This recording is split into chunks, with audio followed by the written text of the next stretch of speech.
Di saat Nabi kita tercinta Muhammad Sallallahu Alaihi Wasallam dengan para sahabatnya hijrah dari kota Makkah menuju kota Madinah, maka sebenarnya Nabi dan para sahabat sangat berat hati.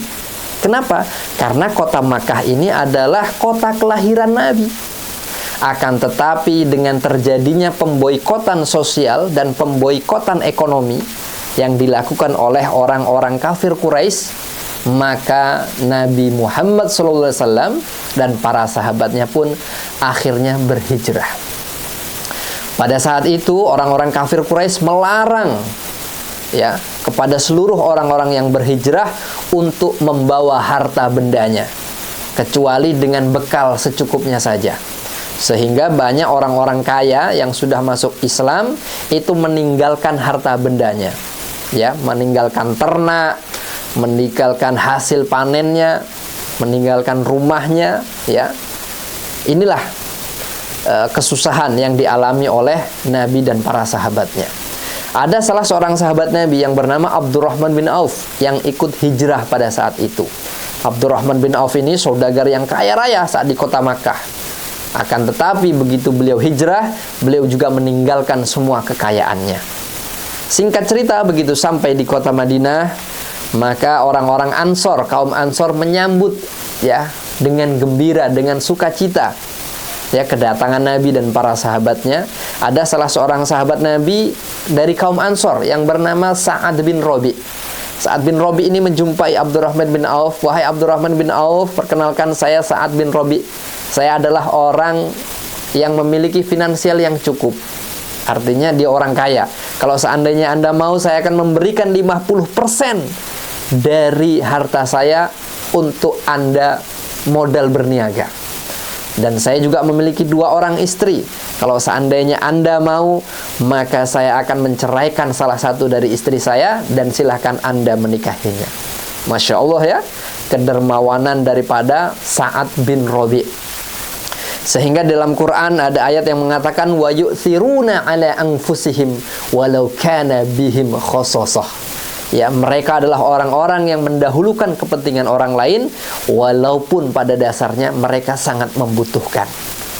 Lantas apa jawaban Abdurrahman bin Auf dengan tawaran yang begitu menggiurkan itu? Maka Abdurrahman bin Auf pun tersenyum dan mengucapkan, terima kasih. Saya adalah seorang pedagang, maka tunjukkan di mana pasar berada. Saya akan memulai bisnis dari nol. Saya akan berikhtiar, saya akan berusaha untuk tidak merepotkan orang lain. Singkat cerita, Abdurrahman bin Auf pun akhirnya merintis usahanya, merintis bisnisnya. Dan akhirnya Masya Allah, Abdurrahman bin Auf menjadi orang yang kaya raya, menjadi pedagang sukses, menjadi pedagang yang hartanya berlimpah ruah. Bahkan dalam sebuah riwayat dikatakan pernah suatu ketika kota Madinah itu dipenuhi dengan debu. Kenapa? Karena pada saat itu kendaraan perdagangan Abdurrahman bin Auf lewat di kota Madinah. Karena jumlahnya begitu banyak, ratusan onta, akhirnya kota Madinah dipenuhi dengan debu. Masya Allah. Dan Abdurrahman bin Auf ini salah seorang sahabat Nabi yang sudah dijamin masuk ke dalam surga. Asyratul mubasysyaruna bil jannah. Ada 10 sahabat Nabi yang sudah dijamin masuk ke dalam surga. Ada Sayyidina Abu Bakar As-Siddiq, Umar bin Khattab, Utsman bin Affan, Ali bin Abi Thalib, Sayyidina Ubaidah bin Jarrah, Sayyidina Sa'ad bin Abi Waqqas, Sayyidina Abdurrahman bin Auf yang tadi kita bahas, kemudian Sayyidina Talhah bin Ubaidillah, Sayyidina Zaid bin Awam, dan yang terakhir ada Sayyidina Sa'id bin Zaid radhiyallahu anhum. Mereka ini adalah orang-orang yang diridhai oleh Allah Subhanahu wa taala.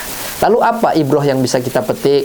Yang pertama, kita harus menjadi pribadi yang bisa menjaga harga diri kita. Walaupun ada orang lain yang ingin membantu kita, bukan kita menolak kebaikan, tetapi kalau itu berkaitan dengan harga diri, maka kita lebih baik berusaha dengan tangan kita sendiri, berikhtiar dengan tangan kita sendiri.